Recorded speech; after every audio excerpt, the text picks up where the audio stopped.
أريد إلا الإصلاح ما استطعت وما توفيقي إلا بالله عليه توكلت وإليه أنيب رب اشرح لي صدري ويسر لي أمري واحلل عقدة من لساني يفقهوا قولي. ബഹുമാന്യരായ സഹോദരന്മാരെ, സർവശക്തനായ നാഥന്റെ വിധിവിലക്കുകൾ ജീവിതത്തിലുടനീളം പാലിച്ചുകൊണ്ട് അള്ളാഹുവിന്റെ സൂക്ഷ്മതയുള്ള അടിയാറുകളായി ജീവിക്കണമെന്ന് ആദ്യമായി എന്നോടും അതേപോലെ എൻ്റെ സഹോദരന്മാരോടും വസിയത്ത് ചെയ്യുകയാണ്. പടച്ചതമ്പുരാന്റെ കൽപ്പനകൾ ജീവിതത്തിന്റെ എല്ലാ മേഖലകളിലും വളരെ സൂക്ഷ്മതയോടുകൂടി അനുധാവനം ചെയ്ത് ജീവിക്കുന്ന അവരുടെ ഉത്തമ ദാസന്മാരിൽ അല്ലാഹു സുബ്ഹാനഹു വ തആല നാം ഏവരെയും ഉൾപ്പെടുത്തുമാറാകട്ടെ. പടച്ചതമ്പുരാന്റെ തൃപ്തിയും പ്രീതിയും പൊരുത്തവും കാക്ഷിച്ച് നാം നിർവഹിച്ചുകൊണ്ടിരിക്കുന്ന എല്ലാ കർമ്മങ്ങൾക്കും അല്ലാഹു സുബ്ഹാനഹു വ തആല അർഹമായ പ്രതിഫലം പ്രദാനം ചെയ്യുമാറാകട്ടെ. അല്ലാഹു സുബ്ഹാനഹു വ തആല അവന്റെ മാസം എന്ന് പറഞ്ഞ ഷഹറുല്ലാഹിൽ മുഹറം, അള്ളാഹുവിന്റെ മാസമായ മുഹറം എന്ന മാസത്തിലൂടെയാണ് നമ്മൾ കടന്നു പോയിക്കൊണ്ടിരിക്കുന്നത്. സവിശേഷമായ ഒരുപാട് പ്രത്യേകതകളുള്ള ഒരു മാസമാണിത്. ഈ മാസത്തിൽ അനിവാര്യമായും നമ്മുടെ ശ്രദ്ധയിലേക്കും ചിന്തയിലേക്കും വരേണ്ട പല കാര്യങ്ങളെക്കുറിച്ചും കഴിഞ്ഞ ഖുതുബകളിലൂടെ പരാമർശിക്കപ്പെട്ടിട്ടുണ്ടാവും എന്ന് തന്നെയാണ് കരുതുന്നത്. അതിൽ സവിശേഷമായി നമ്മൾ ശ്രദ്ധിക്കേണ്ട ഒരു കാര്യം എന്ന് പറയുന്നത് ആ മുഹറം 9-നും 10-നും നാം അനുഷ്ഠിക്കുന്ന നോമ്പാണ്.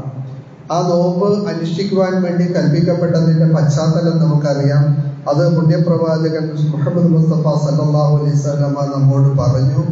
അല്ലാഹു സുബ്ഹാനഹു വ തആലയുടെ പ്രവാചകൻ മൂസ അലൈഹിസ്സലാമിനെ ഫിർഔനിൽ നിന്നും അവന്റെ പ്രവൃത്തികളിൽ നിന്നും രക്ഷിപ്പിച്ചതിന്റെ ഓർമ്മയോടെ അതിനോടുള്ള ഒരു നന്ദി ചെലുത്തിക്കൊണ്ട് മൂസ അലൈഹിസ്സലാമിനെ രക്ഷിച്ചതിന്റെ ഒരു ജനസമൂഹത്തെ മുഴുവൻ വിമോചിപ്പിച്ചെടുത്തതിന്റെ ഓർമ്മ അല്ലെങ്കിൽ അതിന്റെ നന്ദി പ്രകടനമായിക്കൊണ്ടാണ് യഥാർത്ഥത്തിൽ ആ നോമ്പ് അനുഷ്ഠിക്കപ്പെടുന്നത്. അങ്ങനെ ഒരു നോമ്പ് അനുഷ്ഠിച്ചുകൊണ്ടാണ് ഞാനും നിങ്ങളുമൊക്കെ ഈ കഴിഞ്ഞ ദിവസം കടന്നു പോയിട്ടുള്ളത്. അങ്ങനെ അതിന്റെ ഓർമ്മ പുതുക്കിക്കൊണ്ടുള്ള ദിവസങ്ങളിലാണ് നമ്മളുള്ളത്. ഇവിടെ മൂസ അലൈഹിസ്സലാമിന്റെ ചരിത്രം നമ്മൾ എടുത്ത് പരിശോധിക്കുമ്പോൾ നമുക്കറിയാം, വിശുദ്ധ ഖുർആനിൽ 136 തവണ പറയപ്പെട്ടത് മൂസ അലൈഹിസ്സലാമിന്റെ പേരാണ്. പ്രവാചകൻ സല്ലല്ലാഹു അലൈഹി വസല്ലമയുടെ പേര് 4 ഭാഗത്തെ പരാമർശിച്ചിട്ടുള്ളൂ. പഴയ റസൂലിന് ഇറക്കപ്പെട്ട വേദമാണിത്. പ്രവാചകന്റെ കാലത്തുള്ള അബൂജഹലിനെ കുറിച്ച് പറഞ്ഞിട്ടില്ല, ഉത്ബത്തിനെയും ഷൈബത്തിനെയും കുറിച്ചൊന്നും പറഞ്ഞിട്ടില്ല. അബൂലഹബിനെ കുറിച്ചുള്ള ഒരു പരാമർശമുണ്ട് എന്നതൊഴിച്ചാൽ പ്രവാചകന്റെ കാലത്തെ ശത്രുക്കളെ കുറിച്ചിട്ടൊന്നും യഥാർത്ഥത്തിൽ ഇതിന് വലിയ പരാമർശമില്ല വിശുദ്ധ ഖുർആനിൽ. അതേസമയം നിങ്ങൾ എടുത്തു നോക്കിക്കഴിഞ്ഞാൽ ഫിറഔനെ കുറിച്ച് 74 പ്രാവശ്യം പറഞ്ഞിട്ടുണ്ട്. ഒരുപാട് നബിമാരെ കുറിച്ച് പറഞ്ഞതിനേക്കാൾ കൂടുതൽ ഫിറഔനെ കുറിച്ച് പറഞ്ഞിട്ടുണ്ട്. എന്തുകൊണ്ടാണ് 136 തവണ മൂസ അലൈഹിസ്സലാമിനെ കുറിച്ചും 74 തവണ ഫിറഔനെ കുറിച്ചും അതിലേറെ ഒട്ടും പറയാതെ തന്നെ ബനു ഇസ്രായേലിനെ കുറിച്ചും ബനു ഇസ്രായേൽ സമൂഹത്തെ കുറിച്ചും അതിന്റെ ചരിത്രത്തെ കുറിച്ചും ഒക്കെ ഇത്ര സവിശേഷമായി ചർച്ച ചെയ്യപ്പെടുവാനുള്ള കാരണം എന്ന് നമ്മൾ എടുത്ത് പരിശോധിച്ചാൽ എല്ലാ കാലഘട്ടത്തിലെയും ജനതതികൾക്ക് ഒരുപാട് ഉദാഹരണങ്ങളുള്ള ഒരുപാട് മാതൃകയുള്ള ഒരു പ്രബോധന പ്രവർത്തനമാണ് ഹസ്രത്ത് മൂസ അലൈഹിസ്സലാമിൻ്റെത് എന്ന് നമുക്ക് തിരിച്ചറിയാൻ കഴിയും. നമുക്ക് എടുത്ത് പരിശോധിച്ചു കഴിഞ്ഞാൽ നമുക്കറിയാം, പ്രത്യേകിച്ച് ഭാരതത്തിലെ മുസ്ലിങ്ങൾ എന്നുള്ള നിലക്ക് നമ്മൾ എടുത്തു നോക്കിയാൽ നമ്മുടെ ഇന്ത്യൻ മുസ്ലിങ്ങളുമായിട്ട് ഒരുപാട് സമാനതകളുള്ള ഒരു ചരിത്രമാണ് യഥാർത്ഥത്തിൽ മൂസ അലൈഹിസ്സലാമിന്റെയും ബനു ഇസ്രായേലിന്റെയും ചരിത്രം. കാറൂന്റെയും ഫിറഔനിന്റെയും അതേപോലെ ഹാമാനിന്റെയും ഒക്കെ പ്രതീകങ്ങൾ ഇന്ന് ഭാരതത്തിലുണ്ട്, ഇന്ത്യയിലുണ്ട്. അതേപോലെ തന്നെ ബനു ഇസ്രായേലിന്റെ പ്രതീകവും യഥാർത്ഥത്തിൽ ഇന്ത്യയിലുണ്ട്. അവിടെ മൂസ അലൈഹിസ്സലാമിന്റെ പ്രതിനിധികളായ നമ്മൾ ഈ കാലഘട്ടത്തിൽ എന്ത് ദൗത്യമാണ് നിർവഹിക്കേണ്ടത് എന്ന് കൃത്യമായി വായിച്ചെടുക്കേണ്ട, മനസ്സിലാക്കേണ്ട, അതിന്റെ അടിസ്ഥാനത്തിൽ പണിയെടുക്കേണ്ട, പ്രവർത്തിക്കേണ്ട ഒരു കാലഘട്ടത്തിലൂടെയാണ് നമ്മൾ കടന്നു പോകുന്നത്. ഈ സമയത്ത് നമ്മൾ 2 നോമ്പനുഷ്ഠിച്ചു, മൂസ അലൈഹിസ്സലാമിനെ ഒന്ന് അനുസ്മരിച്ചു എന്നതിന്റെ അപ്പുറം ആ മൂസ അലൈഹിസ്സലാം നൽകുന്ന ഒരു സന്ദേശത്തെ ജീവിതത്തോട് ചേർത്ത് പിടിക്കാനും അതിനോട് താതാത്മ്യപ്പെടുവാനും അത് ജീവിതത്തിന്റെ ഒരു ഭാഗമായി മാറ്റുവാനും നമ്മൾ ശ്രമിച്ചിട്ടില്ല എങ്കിൽ യഥാർത്ഥത്തിൽ ഈ നോമ്പൊന്നും നമ്മുടെ ജീവിതത്തിൽ ഒരു ആന്തോളനവും ഉണ്ടാക്കിയില്ല എന്ന് വേണം നമുക്ക് പറഞ്ഞു പോകാൻ. നമുക്കറിയാം, ബനു ഇസ്രായേൽ സമൂഹം എന്ന് പറയുന്നത് ഹസ്രത്ത് യാക്കൂബ് നബി അലൈഹി ഇസ്ലാമിന്റെ പേരാണ് ഇസ്രായേൽ എന്ന് പറയുന്നത്. യാക്കൂബ് നബി അലൈഹി ഇസ്ലാമിന്റെ മക്കളെയാണ് ബനു ഇസ്രായേൽ എന്ന് പറയുന്നത്. അതില് യൂസഫ് അലൈഹിസ്സലാം, യാക്കൂബ് നബി അലൈഹി ഇസ്ലാമിന്റെ മകൻ യൂസഫ് അലൈഹി ഇസ്ലാമിനെ കിണറ്റിലെറിയപ്പെടുകയും അവിടെ നിന്ന് ഈജിപ്തിലേക്ക് വരപ്പെടുകയും ചെയ്തതിനു ശേഷം അതിന്റെ സന്തത പരമ്പരകളായിട്ട് ഉണ്ടായിട്ടുള്ള ഒരു ജനതയാണ് യഥാർത്ഥത്തിൽ ബനു ഇസ്രായേൽ സമൂഹം. അവര് ഈജിപ്തിലേക്ക് അവിടേക്ക് കുടിയേറി പാർത്തതാണ്, അല്ലെങ്കിൽ അവിടുത്തെ നമ്മുടെ ഭാഷയിൽ പറഞ്ഞാൽ വരുത്തന്മാരാണ്, അവിടുത്തെ അധിനിവേശക്കാരാണ്, അല്ലെങ്കിൽ അങ്ങോട്ട് കുടിയേറിയവരാണ്, കുടിയേറ്റക്കാരാണ്. ആ അർത്ഥത്തിലാണ് അവർ ആ നാട്ടിൽ അറിയപ്പെട്ടിരുന്നത്. ആ നാട്ടിൽ ഉള്ളതും അങ്ങനെ തന്നെയാണ്. അത് തന്നെയാണ് വസ്തുത. അങ്ങനെയുള്ള ആ പ്രദേശത്തോട് വന്ന കൂടിയ അവിടെയും തദ്ദേശീയരായിട്ടുള്ള ഖിബ്തികളും ഈ രണ്ടു കൂട്ടരും തമ്മിലുള്ള സംഘട്ടനങ്ങളുടെ ചരിത്രമാണ്, അല്ലെങ്കിൽ അതിന്റെ ബാക്കിപത്രമാണ്, അല്ലെങ്കിൽ അതിലെ മൂസ അലൈഹി സ്വലാം നടത്തിയ ഇടപെടലാണ് യഥാർത്ഥത്തിൽ ബനൂ ഇസ്രായേൽ സമൂഹത്തിന്റെ ചരിത്രം വിശുദ്ധ ഖുർആനിൽ ഏറ്റവും കൂടുതൽ പരാമർശിക്കപ്പെടുന്നത് ആ ചരിത്രമാണ് എന്ന് നമ്മൾ മനസ്സിലാക്കേണ്ടതുണ്ട്. നമുക്ക് ഇവിടെ എടുത്ത് പരിശോധിക്കുന്ന സമയത്ത് മൂസ അലൈഹി സ്വലാമിന്റെ ചരിത്രവും അതേപോലെ തന്നെ ആ കാലഘട്ടത്തിലെ ബനൂ ഇസ്രായേലിന്റെ ചരിത്രവും നമ്മളുമായിട്ട് എങ്ങനെ താതാത്മ്യപ്പെടുന്നു, അതിൽ നിന്ന് ഇന്ത്യൻ മുസ്ലിങ്ങൾ എന്നുള്ള നിലക്ക് നമ്മളെവിടെയാണ് വായിച്ചെടുക്കേണ്ടത്, എന്താ നമ്മൾ മനസ്സിലാക്കേണ്ടത് എന്ന് പഠിച്ചു നോക്കുമ്പോൾ നമുക്ക് ഒന്നാമതായിട്ട് മനസ്സിലാക്കാൻ കഴിയുക, ബനൂ ഇസ്രായേൽ സമൂഹം എന്ന് പറയുന്നത് ആ കാലഘട്ടത്തിലെ ഫിറഔൻ എന്ന് പറയുന്നത് ഇന്ന് ഭാരതമൊക്കെ ഭരിക്കുന്ന ഭരണകൂട ഭീകരതയുടെ നേരെയുള്ള ഒരു ഉദാഹരണമാണ്, അല്ലെങ്കിൽ അതിന്റെ ചെറിയൊരു പതിപ്പാണ് ഇന്ന് ഇന്ത്യ ഭരിച്ചുകൊണ്ടിരിക്കുന്നത് എന്ന് വേണമെങ്കിൽ നമുക്ക് പറയാം. ആ സ്വേച്ഛാധിപത്യത്തിന്റെയും അതേപോലെ തന്നെ അധികാരത്തിന്റെയും ആ ഭരണത്തിന്റെ തിണ്ണബലം ഉപയോഗിച്ചിട്ട് അവന്റെ എല്ലാ അർത്ഥത്തിലുമുള്ള അധികാരത്തിന്റെ എല്ലാ അർത്ഥത്തിലുമുള്ള ദുർവിനിയോഗങ്ങളെ ഉപയോഗപ്പെടുത്തിയ അവന്റെ ആൺകുട്ടികളെ കൊല്ലുകയും പെൺകുട്ടികളെ അപമാനിപ്പിക്കപ്പെടുകയും ജീവിക്കാൻ അനുവദിക്കപ്പെടുകയും ഒക്കെ ചെയ്യുന്ന, അങ്ങനെ എന്തെല്ലാമാണോ താൻ ആഗ്രഹിക്കുന്നത് അത് മുഴുവൻ നടപ്പിലാക്കുന്ന ആല റബ്ബക്കുമല്ല ആഴ, എന്നെക്കാളും വലിയ പഠിച്ചോനില്ല. ഇവിടെ ഈ അടുത്ത ദിവസം പറഞ്ഞല്ലോ, ഞാൻ ജൈവികമായിട്ട് ഉണ്ടായതല്ല, ഞാനൊരു ബയോളജിക്കൽ പ്രോഡക്റ്റ് അല്ല, ഒരു വാപ്പാക്കും ഉമ്മാക്കും ഉണ്ടായതല്ല, മറിച്ച് ഞാൻ ദൈവത്തിന്റെ നിന്ന് നേരെ വന്നതാണെന്ന് പറഞ്ഞതിന്റെ വേറൊരു ഭാഷ്യമാണ് അന്ന് മൂപ്പരും പറഞ്ഞത്. അന റബ്ബക്കുമല്ല ആഴ, ഞാനാണ് പരമായ രക്ഷിതാവ്, എന്റെ അപ്പുറത്ത് വേറൊരു പടച്ചോനില്ല, ഞാനാണ് ഏറ്റവും വലിയ പടച്ചവൻ എന്ന് പറഞ്ഞ, അങ്ങനെ ഈ ഭരിക്കുന്നത് എന്റെ കായ്കളിലാണ് നെയ്തൊഴുകുന്നത്, മിസ്ർ എന്റെ കീഴിലാണ്, ഞാനെന്നാൽ ഇന്ത്യ എന്റെ അപ്പുറത്ത് വേറൊന്നുമില്ല എന്ന് പറയുന്ന രൂപത്തിൽ ഞാൻ എന്താണോ അതാണ് യഥാർത്ഥത്തിൽ എന്ന് പറഞ്ഞെടുത്ത് എല്ലായിടത്തും എന്റെ ഫോട്ടോയും എന്റെ ചിത്രവും എന്റെ ഇതും ഒക്കെ ആയിട്ട് അങ്ങനെ നാട് മുഴുവൻ എല്ലാം ഇന്ത്യ എന്ന് പറഞ്ഞാൽ ഞാനാണെന്ന് പറയുന്ന രൂപത്തിൽ ഭാരതം, അതേപോലെ ഫിറഔന് ഇതേ അർത്ഥത്തിൽ തന്നെയാണ് ബനൂ ഇസ്രായേൽ, ഈജിപ്ത് എന്ന് പറഞ്ഞാൽ ഞാനാണ്, ഇതിന്റെ അപ്പുറത്ത് വേറൊന്നില്ല, ഇതിന്റെ അപ്പുറത്ത് വേറൊരു പടച്ചോനില്ല എന്നൊക്കെ പറഞ്ഞ ഒരു ഭരണകൂട ഭീകരതയുടെ നേർക്കാഴ്ചയാണ് ഭാരതത്തിലുള്ളതെങ്കിൽ അത് തന്നെയായിരുന്നു മൂസ അലൈഹി ഇസ്ലാമിന്റെ കാലത്തെ ഫിറഔനിന്റെയും ചിത്രം എന്ന് നമുക്ക് ഒരു ഭാഗത്ത് മനസ്സിലാക്കാൻ കഴിയും. രണ്ടാമത് നമ്മൾ എടുത്തു നോക്കിക്കഴിഞ്ഞാൽ ഇവിടെ നമുക്കറിയാം, ഇന്ന് ഇന്ത്യയിലെ കാര്യങ്ങൾ മുഴുവൻ നടത്തിക്കൊണ്ടു പോകുന്നത് യഥാർത്ഥത്തിൽ പാർലമെന്റും അസംബ്ലിയും ഒന്നുമല്ല. അവിടെ ആരിരുന്നാലും ഇവിടെ തീരുമാനിക്കുന്നത് ബ്യൂറോക്രസിയാണ്, ബ്യൂറോക്രാറ്റുകളാണ്, ഉദ്യോഗസ്ഥ വൃന്ദങ്ങളാണ്. ഇവിടെ നിങ്ങൾ ആലോചിച്ച് നോക്കുക, മുസ്ലിങ്ങൾക്കെതിരെ ഉള്ള നിയമ നടപടിക്രമങ്ങളും പോലീസ് കേസുകളും അതേപോലെ തന്നെ ഒരുപാട് പ്രശ്നങ്ങളും ഒക്കെ എടുത്തു നോക്കിയാൽ ആരും ഭരിച്ചിട്ടും കാര്യമില്ല. ഉദ്യോഗസ്ഥന്മാർ എന്താണോ വിചാരിക്കുന്നത് അത് നടക്കും, അതിനപ്പുറത്ത് മറ്റൊന്നും ഇവിടെ നടക്കുന്നില്ല. വളരെ കൃത്യമാണത്. ഇവിടെ പോലീസ് ആരുടെയാണ്, ഭരിക്കുന്നത് ആരാണ്? പക്ഷെ ആ പോലീസിന് എല്ലാ നിയന്ത്രണവും ഭരിക്കുന്നവർക്കുണ്ടോ എന്ന് ചോദിച്ചാൽ ഒന്നുമില്ല. അവരുടെ ആ പോലീസിന്റെ താല്പര്യം എന്താണോ അതായിരിക്കും ഇവിടെ നടപ്പിലാക്കപ്പെടുക. ഈ അർത്ഥത്തിലുള്ള ഒരു ഉദ്യോഗസ്ഥ വൃന്ദമാണ് ഈജിപ്തിനെ അന്ന് ഭരിച്ചിരുന്നത്.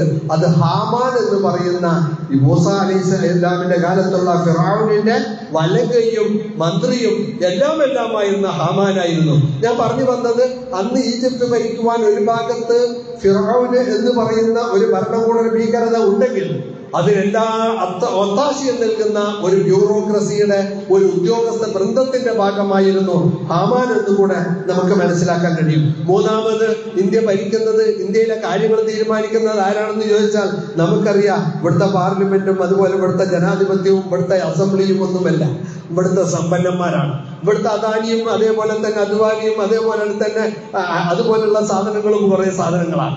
അതുപോലുള്ള കുറെ അംബാനിമാരും അദാനിമാരും പോലുള്ള ആളുകളാണ്. അവര് തീരുമാനിക്കുന്നതോ അതാണ് നടക്കുക. നിങ്ങൾ ഉപയോഗിക്കുന്ന പെട്രോളിന് എത്ര രൂപ വേണം, അത് ഇവിടുത്തെ സർക്കാർ അല്ല തീരുമാനിക്കുക. നിങ്ങൾ ഉപയോഗിക്കുന്ന ഗ്യാസിന് എത്ര വേണം, നിങ്ങളുടെ മണ്ണെണ്ണയ്ക്ക് എത്ര വേണം, നിങ്ങളുടെ കറണ്ടിന് എത്ര ചാർജ് വേണം എന്ന് അവര് തീരുമാനിച്ചതിന്റെ കീഴിൽ ഒപ്പിടാൻ മാത്രമുള്ള ഒരു പറ്റം ആളുകളായിട്ട് ഈ കാലഘട്ടത്തിലെ കാറൂരുമാർ, മൂസ അലൈഹി ഇസ്ലാമിലെ കാർവോൻ എന്ന് പറയുന്നത് ആ കാലഘട്ടത്തിലെ കോർപ്പറേറ്റിന്റെ പ്രതീകമായിരുന്നു. ആ കോർപ്പറേറ്റിന്റെ പ്രതീകമാണ് യഥാർത്ഥത്തിൽ ഇന്ന് ഈ രാജ്യം ഭരിച്ചുകൊണ്ടിരിക്കുന്നത്.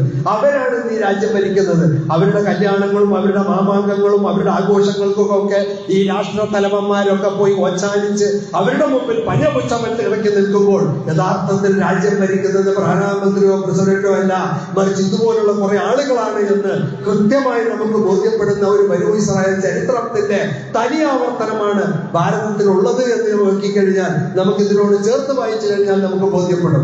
ഇവിടെയൊക്കെ നിന്നുകൊണ്ട് നമുക്ക് നാലാമതായിട്ട് നമ്മൾ എടുത്ത് പരിശോധിച്ച് നോക്കിയാൽ നാലാമതുള്ളത് ബനൂ ഇസ്രായേലിന്റെ സംഭവമാണ്. ബനൂ ഇസ്രായേൽ സമൂഹം എന്ന് പറഞ്ഞാൽ ആരാണ് നിങ്ങൾക്കറിയാമോ? യാ ബനീ ഇസ്രായേൽ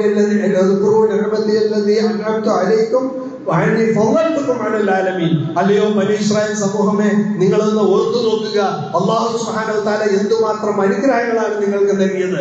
നിങ്ങളെ ഈ ലോകത്തിലെ നേതാക്കളുമാക്കിയില്ലേ? ഈ ലോകത്തിലെ ഏറ്റവും വലിയ ആളുകളായി നിങ്ങൾ വന്നില്ലേ? നിങ്ങളിൽ നിന്ന് ഒരുപാട് പ്രവാചകന്മാർ വന്നില്ലേ? നിങ്ങൾക്ക് എന്തുമാത്രം അനുഗ്രഹങ്ങൾ അല്ലാഹു നൽകി. അല്ലാഹു സുബ്ഹാനഹു വ തആല ചോദിക്കുന്നുണ്ട് വിശുദ്ധ ഖുർആനിലൂടെ. അവർക്ക് വെയിലുകൊണ്ട് സഹിക്കവയ്യാതായപ്പോൾ അവര് മൂസായോട് കംപ്ലൈന്റ് പറഞ്ഞപ്പോ അള്ളാഹു മേഘം കൊണ്ട് അവർക്ക് ഉടവിരിച്ചു കൊടുത്തിട്ടുണ്ട്. മണ്ണും സൽവായും പോലുള്ള വിശിഷ്ടമായ സ്വർഗീയ വിഭവങ്ങൾ ആഹാരമായിട്ട് അവർക്ക് ഇറക്കി കൊടുത്തിട്ടുണ്ട്. അതേപോലെ അവർക്ക് ദാഹിച്ചപ്പോൾ അവൻ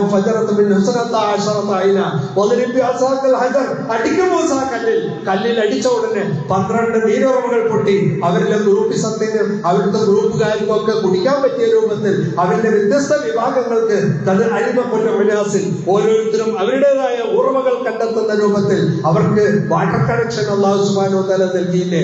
അങ്ങനെ ഇത് മാത്രമല്ല,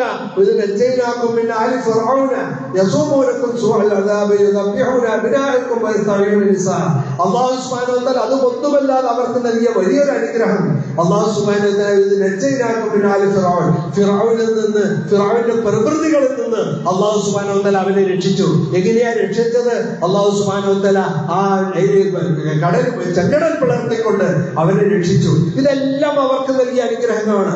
ഇതേപോലെ പേനുകൊണ്ടും മുട്ട കൊണ്ടും അതേപോലെ തവള കൊണ്ടും രക്തം കൊണ്ടും ഒക്കെ അവർ ശിക്ഷിക്കപ്പെട്ടപ്പോൾ അതിൽ നിന്നൊക്കെ അവരെ രക്ഷിക്കുവാൻ വേണ്ടി മൂസ അലൈഹി സ്വലാം ഇടപെടലുകൾ നടത്തിയതിന്റെ ചരിത്രമൊക്കെ ഉണ്ട്. അങ്ങനെ ധാരാളം അനുഗ്രഹങ്ങൾ നൽകപ്പെട്ട ഒരു സമൂഹമാണ് യഥാർത്ഥത്തിൽ മൂസ അലൈഹി സ്വലാമിന്റെ കാലത്തെ ബനൂ ഇസ്രായേൽ. ഇതെല്ലാം മറന്നിട്ട് അവർ ജീവിച്ച ഒരു തനി സമുദായമായി മാറിയ ഒരു ചരിത്രമാണ് ബനൂ ഇസ്രായേലിന്റേത്. അത് നമ്മൾ എടുത്തു നോക്കിയാൽ ഭാരതത്തിലെ മുസ്ലിങ്ങളുടെ ഡിറ്റോ ആണ്, തനി ആവർത്തനമാണ്, അതിന്റെ ഫോട്ടോസ്റ്റാറ്റാണ് എന്ന് നിങ്ങൾക്ക് ബോധ്യപ്പെടും. നിങ്ങളൊന്ന് ആലോചിച്ച് നോക്കുക, ഈ രാജ്യം എത്ര കൊല്ലമാണ് നിങ്ങളുടെ കയ്യിൽ ഭരണം തന്നത്? ഈ രാജ്യത്തെ നിങ്ങൾ ഭരിച്ചത് എത്ര കൊല്ലമാണ്?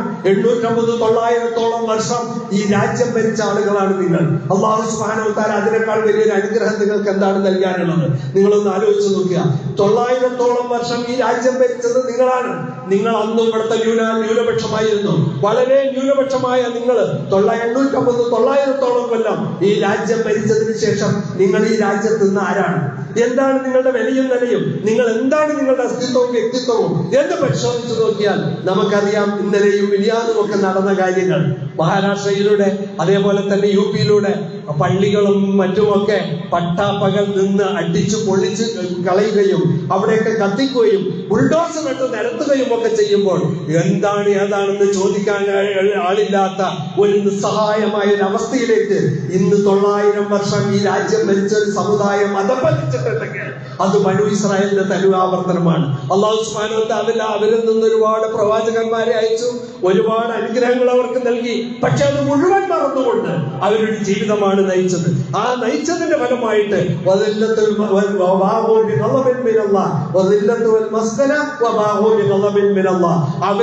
നിന്നതയും പതിത്വവും മുദ്രണം ചെയ്തുകൊണ്ട് അവരെ അങ്ങേയറ്റം നിന്ദ്യമായ ഒരു അവസ്ഥയിലേക്ക് അള്ളാഹുവിന്റെ കോപത്തിന് ആളുകളാക്കി മാറി. അത് തന്നെയല്ലേ നമുക്ക് സംഭവിച്ചത്? ഇത്ര ഇസ്സത്തോടെ ഇത്ര ഷാനും ഷൗക്കത്തോടെ ജീവിച്ച ഒരു സമൂഹം. ആ ചെങ്കോട്ട നിങ്ങൾ നോക്കുക, അതേപോലെ തന്നെ ജാമിയ മസ്ജിദ് നോക്കുക, ഖുത്ബ് മിനാർ നോക്കുക. ഒരു കാലഘട്ടത്തിൽ നിങ്ങൾ ഭരിച്ചതിന്റെ, നിങ്ങൾ കൊണ്ടു നടന്നതിന്റെ ഒരുപാട് ബാക്കിപത്രങ്ങൾ ഇന്ന് അവശേഷിപ്പിക്കുന്നുണ്ട്. പക്ഷേ അതിന്റെ മുന്നിൽ ഇന്ന് ആ സമുദായത്തിന്റെ അവസ്ഥ എന്താണെന്ന് അറിയാമോ നിങ്ങൾക്ക്? അവർ ആ സമുദായം അന്ന് ഈ രാജ്യം ഭരിച്ച സമുദായത്തിന്റെ അവസ്ഥ എന്താണെന്ന് അറിയാമോ? അവരുടെ അവസ്ഥ ഇന്ന് കേവലം റിക്ഷ ഭരിക്കുന്ന ആളുകളാണ്.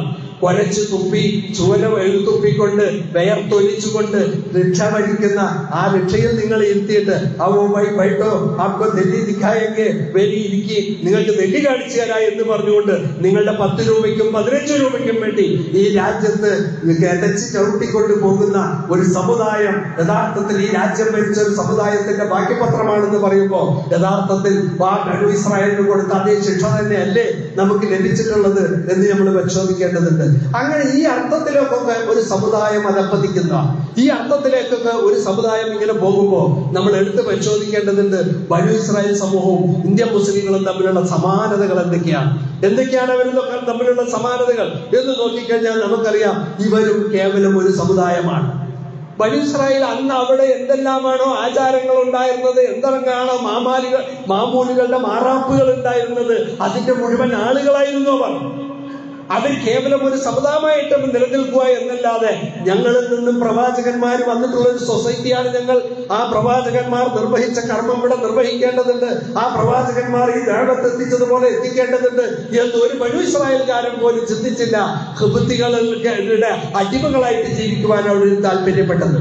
ഈ അതേ അർത്ഥത്തിൽ തന്നെയാണ് ഇന്ന് മുസ്ലിങ്ങൾ ഇവിടെ എന്താണ്, ഇവിടെ നിസ്കരിക്കണം, നോമ്പ് വെക്കണം, അതേപോലെ പള്ളിയും കാര്യങ്ങളും ഒക്കെ ഒന്ന് പരിപാലിക്കണം. അതിങ്ങനെ കൊല്ലത്തിലൊരിക്കൽ ബദരീങ്ങൾ താണ്ടും അതേപോലെ തന്നെ നബിദിനവും ഒക്കെ ആഘോഷിച്ചാൽ അതിനൊക്കെയുള്ള സൗകര്യം, അതിനൊരു റൂട്ട് മാർച്ചിനൊക്കെ ഒരു സ്വാതന്ത്ര്യം കിട്ടിയാൽ അൽഹംദുലില്ലാഹ് വളരെ സന്തോഷമായി. പിന്നെ ഒരു 10-12% റിസർവേഷനും ഉണ്ട് PSCയിലൊക്കെ. പിന്നെ ഇതിന്റെ അപ്പുറം നമുക്കിനി എന്താ വേണ്ടത്? ഇങ്ങനെ ലഭിക്കുന്ന വളരെ തുച്ഛമായ ചില സ്വാതന്ത്ര്യങ്ങളെ കുറിച്ച് മാത്രം ചിന്തിച്ചുകൊണ്ട് യഥാർത്ഥത്തിൽ അവരടിസ്ഥാനപരമായി നിർവഹിക്കേണ്ട ദൗത്യത്തെ പാടെ മറന്നുപോയ വേറൊരു ബനൂ ഇസ്രായേലിന്റെ പതിപ്പാണ് ഈ കാലഘട്ടത്തിലെ ഭാരതത്തിലെ മുസ്ലിം എന്ന് പറഞ്ഞാൽ അത് അതിശയോക്തിയാകില്ല, അത് അതിന് കവിഞ്ഞൊരു വർത്തമാനമാവില്ല എന്ന് തന്നെയാണ് ഞാൻ വിശ്വസിക്കുന്നത്. യാതൊരു സംശയവുമില്ല. യഥാർത്ഥത്തിൽ നമ്മൾ ആരാണ്, നമ്മൾ എന്താണ് നിർവഹിക്കേണ്ടത്? അതാണ് മൂസാ അലൈഹി ഇസ്ലാം തന്റെ ജീവിതത്തിലൂടെ ബനൂ ഇസ്രായേലിനെ പഠിപ്പിച്ചത്. അതാണ് മൂസാ അലൈഹി ഇസ്ലാമിന്റെ ജീവിതത്തെ ഈ മുഹറം മാസത്തിൽ നോമ്പെടുത്തുകൊണ്ട് നമ്മൾ വായിച്ചെടുക്കുമ്പോൾ നമ്മുടെ ജീവിതത്തിലേക്ക് നമ്മൾ ചേർത്ത് പിടിക്കേണ്ടതും എടുത്തണിയേണ്ടതും യഥാർത്ഥത്തിൽ അതാണ്. ഒന്നാമതായിട്ട് മൂസാ അലൈഹി ഇസ്ലാം ചെയ്തത് എന്താണ്? മൂസായുടെ വൃത്താന്തം ഒന്ന് പറഞ്ഞു കൊടുക്കുക. അത് നിങ്ങൾ കേട്ടിട്ടുണ്ടോ? ഇത്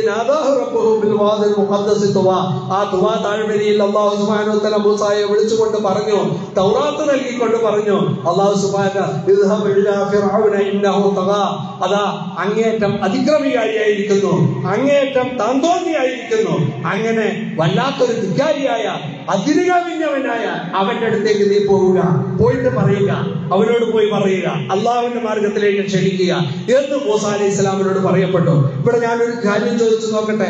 മൂസാ അലൈഹി ഇസ്ലാമിനോട് അല്ലാഹു സുബ്ഹാനഹു വ തആല അത് പറയുമ്പോൾ ലോകം കണ്ട ഏറ്റവും വലിയ ധിക്കാരിയാണ് ഫിറോൻ എന്ന് അള്ളാഹ് അറിയില്ലേ? ഈ ഫിറോൻ ഇസ്ലാം സ്വീകരിക്കില്ല എന്ന് അള്ളാഹ് അറിയില്ലേ? അറിയില്ല. എന്നിട്ട് വീണ്ടും പോ എന്ന് പറഞ്ഞത് എന്താണ്? അവൻ വിശ്വസിക്കുമോ ഇല്ലയോ എന്നുള്ളത് നിന്റെ വിഷയമല്ല.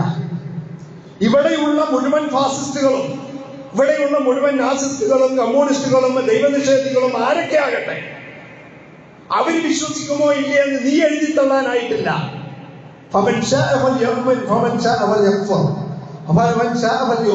വിശ്വസിക്കുന്നവർ വിശ്വസിച്ചു കൊള്ളട്ടെ, നിഷേധിക്കുന്നവർ നിഷേധിച്ചു കൊള്ളട്ടെ. ആ വിഷയവുമായിട്ട് എടുത്തു ചെല്ലുക എന്നുള്ളത് നിന്റെ ദൗത്യമാണ്, നിന്റെ ധർമ്മമാണ്, നിന്റെ കർമ്മമാണ്. നീ പോവുക. എന്നിട്ട് അവരോട് ഏറ്റവും മാന്യമായിട്ട്, അങ്ങേറ്റത്തെ ധിക്കാരിയാണവൻ, അഹങ്കാരിയാണവൻ, ഞാനാണ് റബ്ബെന്ന് പറയുന്നവനാണ്, എന്റെ കാൽക്കീഴിലാണ് മിസ്ർ എന്ന് പറയുന്നവനാണ്, മിസ്റിന്റെ അധിപതി ഞാനാണെന്ന് പറയുന്നവനാണ്, ഈ ധിക്കാരമൊക്കെ പറയുന്നവനാണ്. ധിക്കാരത്തിന്റെ വർത്തമാനം അവിടെ പറയരുത്. അവിടെ ഏറ്റവും മനോഹരമായ ഏറ്റവും മനോഹരമായ ശൈലിയിൽ അവരുമായി നീ സംവദിക്കണം, അവരോട് വർത്തമാനം പറയണം, അവനെ ക്ഷണിക്കണം അള്ളാഹുവിന്റെ ദീനിലേക്ക്. ചെല്ല് മൂസ എന്ന് പറഞ്ഞുകൊണ്ട് മൂസാ അലൈഹി ഇസ്ലാമിനെ അയക്കുന്ന, മൂസാ അലൈഹി ഇസ്ലാം അങ്ങനെ ദഅവത്തിന് വേണ്ടി പോകുന്ന ഒരു സംഗതി കാണാം. ഇവിടെ ഞങ്ങൾ ചോദിച്ചു നോക്കട്ടെ, മൂസാ അലൈഹി ഇസ്ലാമിന്റെ മുമ്പിലുള്ള ഏറ്റവും വലിയ പ്രശ്നം എന്താ? മൂസാ അലൈഹി ഇസ്ലാമിന്റെ സമൂഹത്തിൽപ്പെട്ട ബനൂ ഇസ്രായേലിനെ അങ്ങേയറ്റത്തെ പീഡിപ്പിക്കുക, അങ്ങേയറ്റം മർദ്ദിക്കുക, അവരുടെ പെണ്ണുങ്ങളെ അപമാനപ്പെടുത്തുക, അവരുടെ ആണുങ്ങളെ അറുകല കൊടുക്കുക, അവരുടെ ആണുങ്ങളോട് വളരെ ക്രൂരമായി പണിയെടുപ്പിക്കുക. ഇന്ന് നിങ്ങൾ ഈജിപ്തിൽ പോയാൽ കാണുന്ന ആ വലിയ പിരമിഡുകളുണ്ടല്ലോ, ബഹുകൂറ്റൻ പിരമിഡുകൾ, ആ പിരമിഡുകളൊക്കെ ഉണ്ടാക്കുവാൻ വേണ്ടി അടിച്ചും തല്ലിയും പീഡിപ്പിച്ചും മർദ്ദിച്ചും അവരോട് ആ പണിയെടുപ്പിക്കുന്ന ഒരു ഭരണാധികാരിയായിരുന്നു അയാൾ. അങ്ങനെയൊക്കെ ആയിട്ടും ആ സമൂഹത്തിന് വേണ്ടിയിട്ടല്ല വർത്തമാനം പറയുന്നതിനേക്കാൾ ഉപരി അവിടെ അല്ലാഹു സുബ്ഹാനഹു വ തആല ആദ്യം പറഞ്ഞത് ഫിർഔനിന്റെ അടുത്തേക്ക് ദീനെത്തിക്കാനാണ്, അള്ളാഹുവിനെ പറഞ്ഞു കൊടുക്കാനാണ്, പടച്ചവനിലേക്ക് ക്ഷണിക്കാനാണ് ആദ്യമായിട്ട് പറഞ്ഞത്. പിന്നെയാണ് ബാക്കി കാര്യങ്ങളിലേക്കൊക്കെ ഫിറഔനോട് പിന്നെയാണ് അവരെ വിഭജിപ്പിക്കാനും പിന്നെയാണ് ബനീ ഇസ്രായേലിനെ സംസ്കരിക്കാനും ഒക്കെ പറയുന്നത്. ഇവിടെ ആദ്യം പറയേണ്ടത് ദഅവത്താണ്. ആദ്യം പറഞ്ഞതും ദഅവത്താണ്. അള്ളാഹുവിന്റെ ദീനിനെ ധിക്കരിച്ചുകൊണ്ട് താന്തോന്നിയായി നടക്കുന്ന മനുഷ്യരോട് ചെന്നുകൊണ്ട് അള്ളാഹു ആരാണ്, ദീൻ എന്താണെന്ന് പറഞ്ഞു കൊടുക്കുവാനുള്ള കൽപ്പന വളരെ വ്യക്തമായിട്ട് മൂസാ അലൈഹി സ്വലാമിന് കൊടുക്കുന്നതായിട്ടാണ് ഒന്നാമതായിട്ട് നമുക്ക് അവിടെ കാണാൻ കഴിയുക. ഇവിടെ നമുക്ക് ഒരു സാമുദായിക ചിന്തയില്ല. അപ്പൊ നമുക്കൊക്കെ ഉണ്ടല്ലോ, നമുക്കൊക്കെ നമ്മുടെ സമുദായത്തിന്റെ പ്രശ്നം, നമ്മുടെ സമുദായം, അങ്ങനെ ഒരു സാമുദായികമായി ചിന്തിക്കേണ്ടവനേ അല്ല മുസ്ലിം. നിന്റെ സമുദായത്തെ സംസ്കരിക്കേണ്ടതുണ്ട്, അവന്റെ വിദ്യാഭ്യാസം, അവന്റെ ഉന്നമനം ഒക്കെ ഉണ്ട്. പക്ഷെ നീ ഒരു സമുദായത്തിന് വേണ്ടി നിലകൊള്ളേണ്ടവനല്ല. ഇമാമ എന്നൊക്കെ പറഞ്ഞ പോലെ മുഴുവൻ ജനങ്ങൾക്കുമാണ് നിങ്ങൾ. ജനങ്ങൾക്ക് വേണ്ടി മുഴുവനുള്ള നിങ്ങളൊരു സമുദായത്തിന്റെ ആളായിട്ട് ചുരുങ്ങരുത്. ഒരു സമുദായത്തിന്റെ ചെറിയൊരു ബ്രാക്കറ്റിന്റെ ഉള്ളിൽ വട്ടത്തിനുള്ളിൽ കുടുങ്ങി നിൽക്കേണ്ടവരല്ല നിങ്ങൾ മുഴുവൻ ആളുകളിലേക്ക്. ഇവിടെ വേറെ കാര്യം കേൾക്കണോ? മൂസാ അലൈഹി സ്വലാമിനെ കൊല്ലാൻ തീരുമാനിച്ചല്ലോ, എന്നിട്ട് അവരെല്ലാവരും കൂടെ ഓടി വന്നില്ലേ? അവിടെ മൂസാ അലൈഹി സ്വലാമിനെ രക്ഷിക്കാൻ വേണ്ടി ആരാ വന്നത്?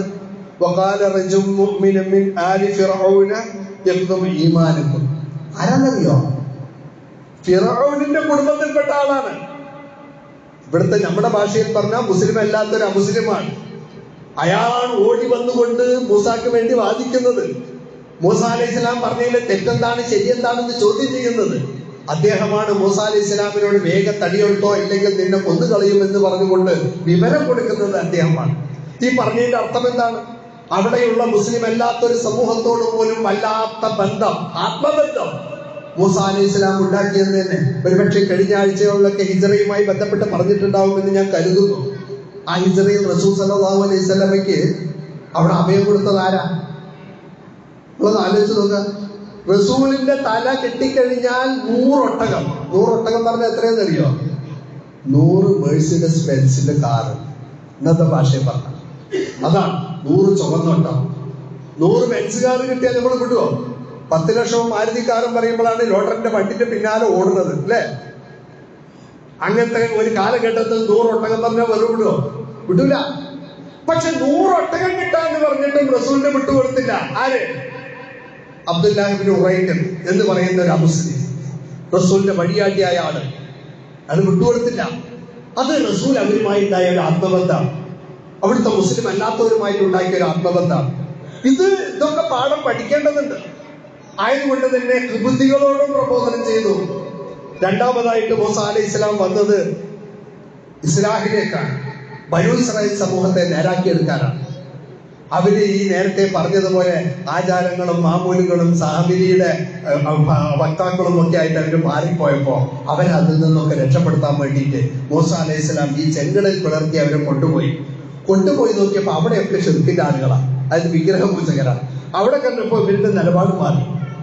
ഇവരുടെ നിലപാട് അവിടെ ചെന്നപ്പോ എന്തായി പറഞ്ഞു? ഖാലു യാ മൂസ ഇജ്അൽ ലനാ ഇലാഹൻ കമാ ലഹും ആലിഹ. എന്റെ പൊന്നാര മൂസ, ഞങ്ങൾക്ക് 1-2 ഇലാഹിനെ കൊണ്ട. ഇവരൊക്കെ കുറെ ഇലാഹിനെ ആരാധിക്കുന്നുണ്ട്, കണ്ടില്ലേ? ഇവർക്കൊക്കെ കുറെ ദൈവങ്ങളുണ്ട്. നീ അള്ളാനെ മാത്രം ആരാധിക്കാന്നുകൊണ്ട് നമുക്ക് നടക്കൂല. നീ എന്തെങ്കിലും ഒരു സാധനം കൊണ്ടാ. കണ്ടോ, അവിടെ വേലയുണ്ട്, പൂരമുണ്ട്, വെടിയുണ്ട്, മറ്റതുണ്ട്. വേലയും വെടിയും പൂരമൊക്കെ ആകുമ്പോൾ നമുക്കൊരു ചന്ദ്രക്കുടം വേണം, നമുക്കൊരു ഉറൂസ് വേണം, നമുക്കൊരു നേർച്ച വേണ്ടേ?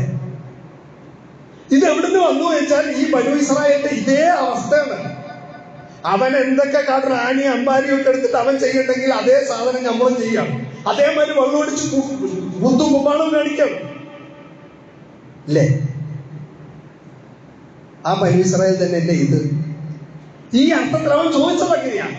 ഇജല്ലന ആലിഹ ആയതു അപ്പ ഹസന കാല ഇന്നക്കും ഖൗമുൻ തജ്ഹലൂൻ. ഓ, നിങ്ങൾ വല്ലാത്തൊരു കൗമായി പോയല്ലോ. നിങ്ങൾ എന്തൊക്കെ കണ്ണുകൊണ്ട് കണ്ടതാ? ആകാശത്ത് നിന്ന് ഇറക്കി തന്നു നിങ്ങൾക്ക്, വെള്ളം തന്നു നിങ്ങൾക്ക്, മേഘം കൊണ്ട് കുടപിരിച്ചു തന്നു നിങ്ങൾക്ക്, ഒരുപാട് ആപത്തുകളിൽ നിന്ന് നിങ്ങളെ രക്ഷിച്ചെടുത്തു, അവസാനം കടൽ വെള്ളത്തിൽ ഇങ്ങോട്ട് കൊണ്ടുവന്നു. ഇങ്ങനെയൊക്കെ റബ്ബ് ഔദാര്യം ചെയ്തതിന് ശേഷം വീണ്ടും ആരാധിക്കാൻ വിഗ്രഹങ്ങളെ ചോദിക്കുന്ന നിങ്ങളെക്കാൾ ജാഹിലിയായിട്ട ഒരു സമൂഹത്തെ ഞാൻ കണ്ടിട്ടില്ല എന്ന് മൂസാ അലൈഹിസ്സലാം പറയുന്ന അതേ അർത്ഥം തന്നെയാണ് നമ്മളിപ്പോഴും. നമ്മുടെ ഇപ്പോഴും ഒന്നും പോയിട്ടില്ല. ഇപ്പോഴും നമ്മുടെ ഈ കല്യാണങ്ങളുടെ നിശ്ചയത്തിനൊക്കെ ചിലപ്പോൾ പോകുമ്പോഴേ ഈ തേങ്ങയും പഴവും ഒക്കെ കൊണ്ടുവന്നിട്ട് ഫാത്തിഹ ഓതാൻ ആചരിച്ചിരിക്കുന്നതാണ്. അപ്പൊ ഞാൻ ഒരു ദിവസം ചോദിച്ചു, ഈ തേങ്ങയും പഴവും ഒക്കെ എവിടുന്നാ വന്നത്? ഇത് വിനായകർക്ക് മറ്റൊരു വെച്ചതല്ലേ? തേങ്ങയും പഴവും വിനായകരുടെ അല്ലേ? ഗണപതിന്റെ അല്ലേ? അതെങ്ങനെയാ നിങ്ങളുടെ ഫാത്തിഹന്റെ ഒപ്പം വന്നത്? നിങ്ങൾ ഇസ്ലാമിലേക്ക് വന്നപ്പോൾ പഴയ ജാഹിലിയത്ത് വിട്ടിട്ടില്ല. ആ പഴയ ജാഹിലിയത്ത് ഇപ്പോഴും കൊണ്ടു നടക്കുകയാണ്. എന്നിട്ട് അതിന് അൽഫാത്തിഹ പറയാൻ ഒരാളും പറയണ്ട എടുത്ത് കൊണ്ടുപോകണോ ഇത്? എന്നിട്ട് ഞാൻ ഫാത്തിഹ എന്ന് പറയാനുള്ള തന്റെയാണുള്ള പണ്ഡിതന്മാരില്ല. അതിനുള്ള പണ്ഡിതന്മാരില്ല. അവരും ആരിനെ പോലെ സാമിരിയെ പോലുള്ള കുറെ പണ്ഡിതന്മാരായി മാറി. ഈ ശുദ്ധികൾക്കൊക്കെ കൂട്ടു നിൽക്കുന്ന പണ്ഡിതത്തിന്റെ പാണ്ഡിത്യത്തിന്റെ പ്രതീകമാണ് യഥാർത്ഥത്തിൽ സാമിരി. അങ്ങനെ കോർപ്പറേറ്റുകളുടെ പ്രതീകമായ കാറൂനും ഭരണവർഗത്തിന്റെ അധികാര ദുർവിനിയോഗത്തിന്റെ ദുഷ്പ്രഭുത്വത്തിന്റെ പ്രതീകമായ ഹാമാനും ഭരണകൂട ഭീകരതയുടെ പ്രതീകമായിട്ടുള്ള ഫിറഔനും എല്ലാം നഷ്ടപ്പെട്ട് ഒന്നിനും കൊള്ളാത്ത ചുക്കും ചുണ്ണാമ്പുമില്ലാത്ത ഒരു സമുദായത്തിന്റെ പ്രതീകമായ ബനൂ ഇസ്രായേലിന്റെ സമൂഹമായ മുസ്ലിം ഉമ്മത്തും. പിന്നെ എങ്ങനെയാണ് അല്ലാഹു സുബ്ഹാനഹു വ തആല രക്ഷ ഈ സമുദായത്തിന് ഉണ്ടാവുക? ഇവിടെയാണ് അല്ലാഹു സുബ്ഹാനഹു വ തആലയുടെ പ്രവാചകൻ സമയമായി മൂസ അലൈഹിസ്സലാം ചെയ്ത 3 ദൗത്യം, ആ വടി കൊണ്ട് ചെയ്ത ദൗത്യം, അത് മാത്രം പറഞ്ഞിട്ട് അവസാനിപ്പിക്കും. മൂസ അലൈഹിസ്സലാമിന്റെ വഴിയുണ്ടല്ലോ, അതൊരു മുഅ്ജിസത്തായിരുന്നു, ഒരു അമാനുഷികതയായിരുന്നു. ആ വടി കൊണ്ടാണ് ദഅവത്ത് നടത്തിയത്.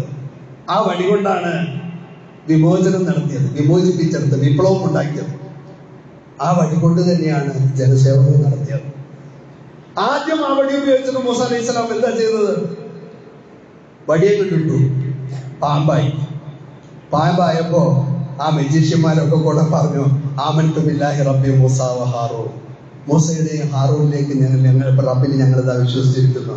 അങ്ങനെ ദഅവത്ത് ചെയ്തു. അവരെ റബ്ബിന്റെ ദീനിലേക്ക് മുഅ്ജിസത്തുകൾ കാണിച്ചുകൊണ്ട് അള്ളാഹുവിന്റെ മാർഗത്തിലേക്ക് ക്ഷണിക്കുവാൻ ആ വടി ഉപയോഗിച്ചിട്ടുണ്ടെങ്കിൽ, ഒന്നാമതായിട്ട് നിങ്ങളുടെ കയ്യിൽ ലഭിച്ചിട്ടുള്ള ഈ പരിശുദ്ധ ഖുർആൻ എന്ന് പറയുന്ന ഈ വടി ഉപയോഗിച്ചിട്ട് നിങ്ങൾ ആദ്യമായിട്ട് ചെയ്യേണ്ടത് റബ്ബിന്റെ മാർഗത്തിലേക്ക് ക്ഷണിക്കുകയാണ്. അതാണ് ഈ കാലഘട്ടത്തിൽ നമ്മുടെ കൈകളിൽ നൽകിയിട്ടുള്ള വടി. രണ്ടാമത് ആ വടി കൊണ്ട് ചെയ്തിട്ടുള്ള എന്താണെന്നറിയാമോ? അത് ബഹറിലേക്ക് അടിക്കുക എന്ന് പറഞ്ഞപ്പോ ആ ബഹറങ്ങ് പിളർന്നു. അവരെ വിമോചിപ്പിച്ചെടുത്തു, ഫിറൗനിൽ നിന്നും മോചിപ്പിച്ചെടുത്തു. ഫിറൗനെയും പ്രവൃത്തികളെയും മുക്കിക്കൊന്നു. ജാതീയതയുടെ പേരിൽ, മതത്തിന്റെ പേരിൽ, അതേപോലെ തന്നെ സ്ഥാനമാനങ്ങളുടെ പേരിലൊക്കെ ഒരു സമുദായത്തിന്റെ ഒരാളുടെ പേര് ആസിഫായതിന്റെ പേരിൽ മാത്രം, അല്ലേ? ഒന്ന് ആലോചിച്ച് നോക്കുക. ആ പേരാണ് അവിടെ പ്രശ്നം. അങ്ങനെയൊക്കെ ഉള്ള എല്ലാ അർത്ഥത്തിലും നിങ്ങളിങ്ങനെ അധസ്ഥിതരാക്കപ്പെടുമ്പോൾ ഇവരെയൊക്കെ ഒന്ന് വിമോചിപ്പിച്ചെടുക്കേണ്ട ഒരു വടിയുണ്ട് നിങ്ങളുടെ കയ്യിൽ.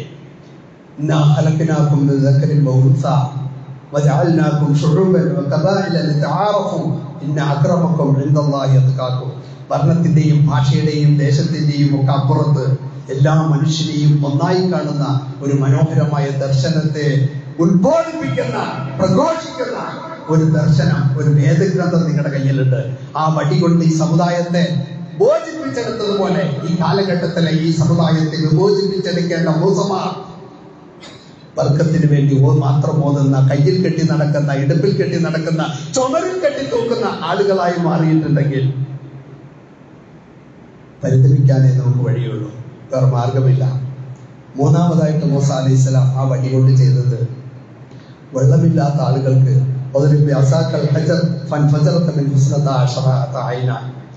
ജനങ്ങൾക്ക് സേവനത്തിന് വേണ്ടിയായി, ജനങ്ങളുടെ വിമോചകനായി, ജനങ്ങളുടെ പ്രബോധകനായി, ജനസേവകനായി, വെള്ളമില്ലാത്ത ആളുകളിലേക്ക് കുടിവെള്ളം എത്തിക്കുവാൻ വേണ്ടി വടിയുമായി ഇറങ്ങുന്ന മൂസയിൽ നിങ്ങൾക്ക് പാഠമില്ലേ? ഇവിടുത്തെ പാവപ്പെട്ടവനിലേക്ക്, അധസ്ഥിതനിലേക്ക്, ഇല്ലാത്തവനിലേക്ക്, ഭക്തിക്ക് വഴങ്ങില്ലാത്തവനിലേക്ക്, അത്താഴപ്പട്ടിണിക്കാരനിലേക്ക്, അന്തിപ്പട്ടിണിക്കാരനിലേക്ക് ഇറങ്ങേണ്ടതില്ലേ നിങ്ങൾ? അയലോക്കക്കാരൻ പട്ടിണി കിടക്കുമ്പോൾ വയറ് നിറയെ ഉണ്ണുന്ന വിശ്വാസിയല്ലാന്ന് ചുമലിൽ എഴുതി തൂക്കാൻ മാത്രമുള്ളതല്ല. പ്രയാസപ്പെടുന്നവനെ അന്വേഷിച്ചിറങ്ങേണ്ട മൂസ അലൈഹിസ്സലാമിന്റെ പിന്മുറക്കാർ. ഈ ദൗത്യങ്ങളൊക്കെ മറന്നുകൊണ്ടാണ് നമ്മൾ പോകുന്നതെങ്കിൽ